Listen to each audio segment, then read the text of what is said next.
Lawmakers are set to vote on whether to give the state's top energy regulator a second term. Today, though, some Republicans made an effort to halt that process. NBC Connecticut political reporter Mike Savino joins us from the Legislative Office Building in Hartford. So what are they trying to do, Mike?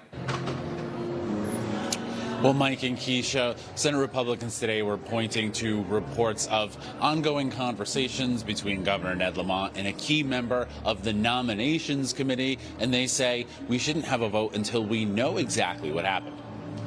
And frankly, all the people of the state of Connecticut deserve at least answers on what truly occurred to get Ms. Gillette's nomination over the finish line. Senate Republicans asking their colleagues to pause on voting to reconfirm Marissa Gillette as head of the Public Utilities Regulatory Authority amid reports of a deal to secure that vote.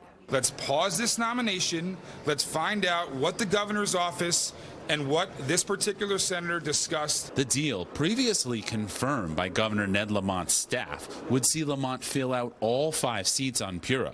The agency would also become a quasi-public, and former lawmaker Holly Cheeseman and sitting Senator John Fanfara, a swing vote on a nominations committee, would be appointed to fill out PURA. Today, Fanfara issued a statement saying he decided to support Gillette's nomination based on her qualifications, not related to anything other than that, period. This is what Senator Bob Duff had to say after last week's committee vote. I think she could have passed, but I think this disagreement makes it a little bit easier. Today, he called the Republican comments a political stunt. So is there any openness to holding off on this vote and changing to confirm? Well, it's interesting because there seems to be a lot of connections and coordination between a person who is mayor right now running for governor and what's coming out of the Senate Republican office, too. A spokesman for Lamont said Gillette's nomination will move forward after a week in Washington where the governor met with the Secretary of Energy to strategize ways to increase our energy supply and decrease our utility bills. He seems to be the only one focused on this effort.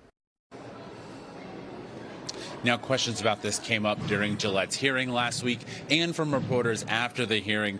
Gillette acknowledged being asked about making PURA a quasi-public agency, and she said she had no opinion. Beyond that, she said she was not involved in brokering any deal to secure support for her nomination.